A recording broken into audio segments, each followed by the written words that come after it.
स्वागत है आप सभी का एजुकेशन के 98 यूट्यूब चैनल में। फ्रेंड्स, अगर आपने अभी तक हमारे यूट्यूब चैनल को सब्सक्राइब नहीं किया तो सब्सक्राइब कर लें और बेल आइकन को ऑल प्रेस जरूर करें। यहाँ पर आप लोगों को एजुकेशन से रिलेटेड वीडियो देखने को मिलेंगे। फ्रेंड्स, अभी हम एसएससी जीडी 2022-23 का बुक मटेरियल आप लोगों को प्रोवाइड कर रहे हैं, क्योंकि फ्रेंड्स यहाँ पर जितना भी ऐसे हैं कि भाई हम बुक परचेस नहीं कर पाते, तो ऐसे स्टूडेंट भी होते हैं, तो उन सभी के लिए मैं ये बुक मटेरियल प्रोवाइड कराता हूँ। तो फ्रेंड्स, आज हम कवर करने वाले हैं सामान्य बुद्धिमत्ता एवं तर्क शक्ति, यानी बोले तो रीजनिंग का जो है हम 5 टॉपिक आज कवर करने वाला है। 5 नंबर का टॉपिक आज हम कवर करने वाले हैं। 5वां अध्याय हम कवर करने वाले हैं सामान्य बुद्धिमत्ता एवं तर्क शक्ति का कूट लेखन एवं कूट वाचन। तो कूट लेखन एवं कूट वाचन क्या कहता है, चलिए हम बारीकी से डिटेल से हम देखते हैं, समझते हैं। तो चलिए आज का क्लास हम शुरू करते हैं। कूट या सांकेतिक भाषा के अंतर्गत उस पद्धति का प्रयोग किया जाता है जिसके द्वारा गुप्त रूप से दो व्यक्ति परस्पर एक कोड भाषा में बातचीत करते हैं और इस सांकेतिक भाषा को कुछ विशेष नियम के अनुसार बनाया जाता है और उस प्रकार के प्रश्नों में कुछ शब्द, अंक, अक्षर दिए रहते हैं जो अपने वास्तविक माप को प्रदर्शित करते हैं। परीक्षार्थी को इसके नियमों का अध्ययन करके सांकेतिक भाषा को सही भाषा में तथा सही भाषा को सांकेतिक भाषा में बदलना होता है। अब हम आगे देखते हैं कूट लेखन, कोडिंग। किसी सही भाषा को एक विशेष नियम के अनुसार उसे सांकेतिक भाषा में परिवर्तित करने की विधि कोडिंग कहलाती है। अब यहाँ कोडिंग क्या कहलाती है कि यहाँ पर किसी सही भाषा को एक विशेष नियम के अनुसार उसे सांकेतिक भाषा में परिवर्तित करने की विधि कोडिंग कहलाती है। अब डिकोडिंग यानी कि कूटवाचन क्या कहलाता है कि किसी सांकेतिक भाषा को उस विशेष नियम के अनुसार सही भाषा में परिवर्तित करने की विधि डिकोडिंग कहलाती है। आई होप कि आप लोगों को समझ में आया होगा। अब आगे क्या कहता है कि सांकेतिक भाषा से संबंधित प्रश्नों को हल करने के लिए परीक्षार्थी को अंग्रेजी वर्णमाला में अक्षरों के स्थान को ध्यान देना, यहाँ पर कि अंग्रेजी वर्णमाला में अक्षरों के स्थान को ध्यान में रखना अति आवश्यक है। फ्रेंड्स, यहाँ पर ये अब मेन पॉइंट ये है कि अंग्रेजी वर्णमाला में अक्षरों के स्थान को ध्यान में रखना अति आवश्यक है। तो अगर आप लोगों को कूट लेखन, कूट वाचन अगर आप लोगों को समझना है तो जो है अंग्रेजी वर्णमाला के 26 अक्षर होते हैं। 26 अक्षरों का सभी का अक्षरों का स्थान आप लोगों को भली भांति पता होना चाहिए। अब आगे चलो बढ़ते हैं हम कि अंग्रेजी वर्णमाला में अक्षरों की संख्या 26 होती है। बिल्कुल सही, 26 होती है। और यदि हमें बाईं ओर से अक्षरों को गिनना हो तो ए से प्रारंभ करते हैं तथा यदि दाईं ओर से अक्षरों को गिनना हो तो जेड से प्रारंभ करते हैं। बिल्कुल सही। अब अंग्रेजी वर्णमाला में बाईं ओर से अक्षरों को गिनने के लिए एक सरल सूत्र है। कौन सा है वो? EJOTY, बोले तो EJOT का प्रयोग किया जाता है। अब इसका प्रयोग कैसा किया जाता है, चलिए हम देखते हैं। ई का जो स्थान है वो है 5, जे का स्थान है 10, ओ का स्थान है 15, टी का स्थान है 20 और वाई का स्थान है 25।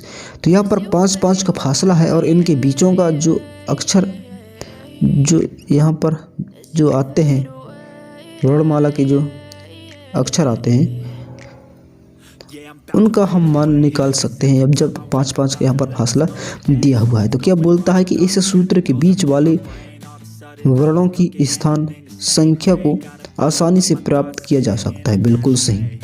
और इसी प्रकार अंग्रेजी वर्णमाला में दाईं ओर से अक्षरों को गिनने के लिए सूत्र दिया है BGOT एल क्यू वी का प्रयोग करते हैं। अब यहाँ पर देखते हैं कि बी का स्थान 25 है, जी का स्थान 20 है, एल का स्थान 15 है, क्यू का स्थान 10 है और वी का स्थान 5 है।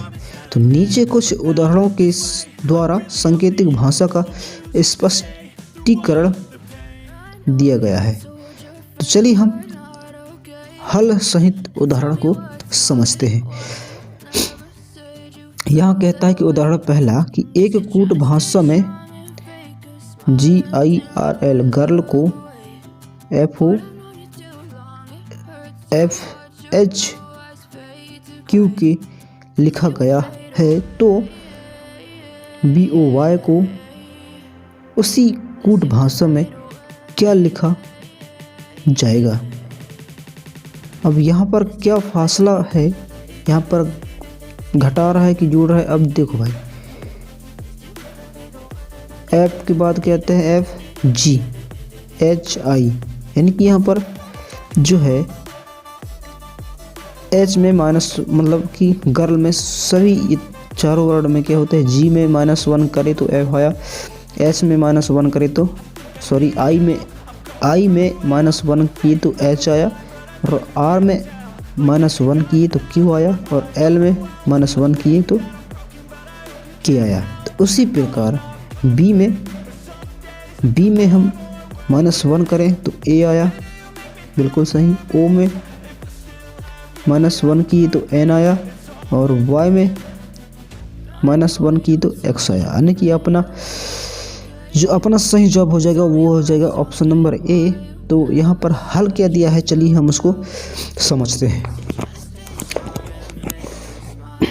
जिस प्रकार G-1 F, I-1 H, R-1 Q, L-1 K, उसी प्रकार जो BOY है उसी में B-1 A, O-1 N, Y-1 X।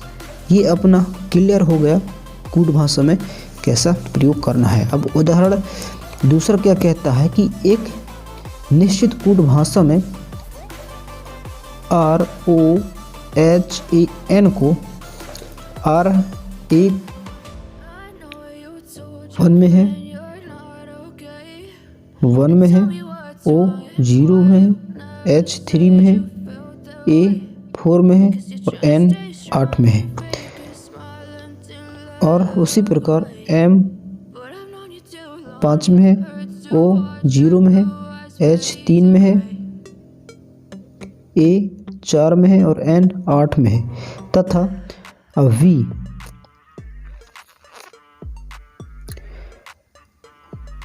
7 में है, I 2 में है, N 8 में है, A 4 में है और Y 9 में है लिखा जाता है। इस प्रकार लिखा जाता है तो उसी कूट भाषा में RIHAN को क्या लिखा जाएगा।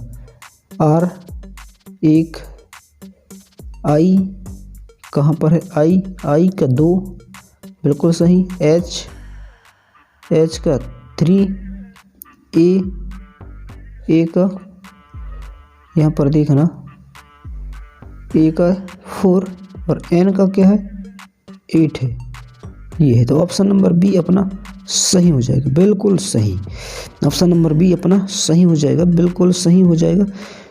तो यहाँ पर यार बस अब लोगों को ध्यान से समझने की बस ज़रूरत है, क्योंकि अगर आप ध्यान से समझोगे उस प्रश्न को तो वो ऑटोमेटिक पकड़ में आ ही जाता है।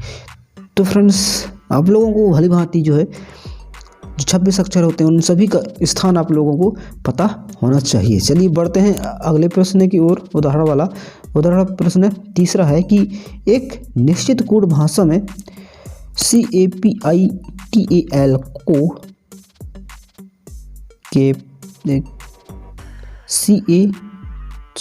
CPATILA लिखा जाता है, तो उसी कूट भाषा में PERSONRS को क्या लिखा जाएगा। तो यहाँ पर ध्यान से समझो कि ऊपर वाला कैसा यहाँ पर यूज हुआ है, उसी प्रकार इसी को हम लिखने वाले हैं। देखो CA उसको क्या लिखे हैं CP, यानी कि फेरबदल यहाँ पर किया गया है। तो यहाँ पर PR आ जाएगा,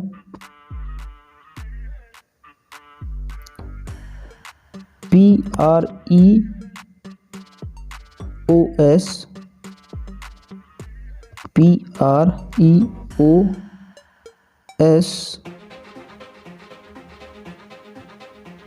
ऑप्शन नंबर डी बिल्कुल सही, हम पकड़ लिए ऑप्शन नंबर डी। भाई यहाँ पर बस अपने को फेरबदल करना है कि नहीं। अब देखो यहाँ पर P है, P ठीक है, अब R को इधर करना है और E को सामने करना है, फिर O को इस तरफ करना है, S को उस तरफ करना है।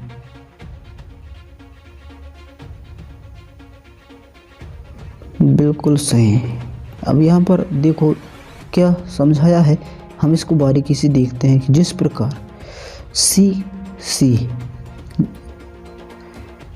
A P P I T T और A और L, उस प्रकार P से P क्रॉस हो रहा है, E से E क्रॉस, R से R क्रॉस, S से S क्रॉस, O से O क्रॉस, N से N क्रॉस, S से S क्रॉस। बिल्कुल सही बात। सब कुछ ऐसा खेल रहता है, बस आप लोगों को ध्यान से समझना होता है कि ऊपर वाला क्वेश्चन क्या कह रहा है, बस इसी चीज को अपने को समझना होता है। चलिए अगला उदाहरण की ओर बढ़ते हैं, ज़्यादा टाइम वेस्ट ना करते हुए, क्योंकि क्लास काफ़ी लंबा हो जाएगा। अब उदाहरण चौथा क्या बोलता है कि यदि किसी कूट भाषा में वर्षा को पानी कहें और पानी को हवा कहें और हवा को बादल कहें, तो बादल को आकाश कहें और आकाश को समुद्र कहें तथा समुद्र को सड़क कहें, तो चिड़िया कहाँ उड़ती है। भैया चिड़िया कहाँ उड़ती है।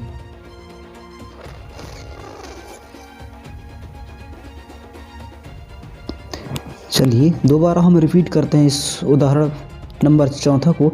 यदि किसी कूट भाषा में वर्षा को हम पानी कहते हैं, बिल्कुल सही, वर्षा को हम पानी कहते हैं और पानी को हवा कहते हैं और हवा को बादल कहते हैं और बादल को आकाश कहते हैं और आकाश को हम समुद्र कहते हैं तथा समुद्र को सड़क कहते हैं, तो चिड़िया कहाँ पर उड़ेगी। हाँ, चिड़िया कहाँ पर उड़ेगी।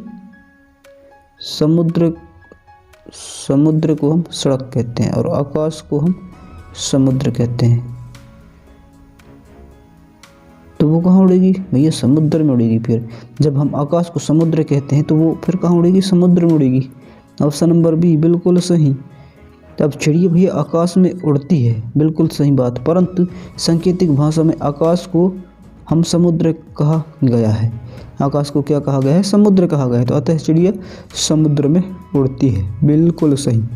बस आप लोगों को जो है प्रश्न को 2 से 3 बार रिपीट करना है, पढ़ना होगा और समझना होगा कि प्रश्न आखिर में क्या कहता है। तो क्योंकि कूट भाषा जो है बस दिया हो रहता है, सांकेतिक भाषा में हेर फेर दिया रहता है, बस उसी को अपने को समझना होता है।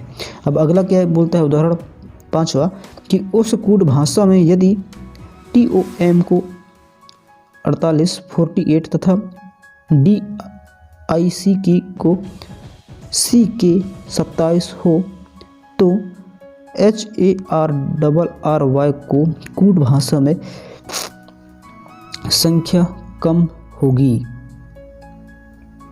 संख्या कम होगी।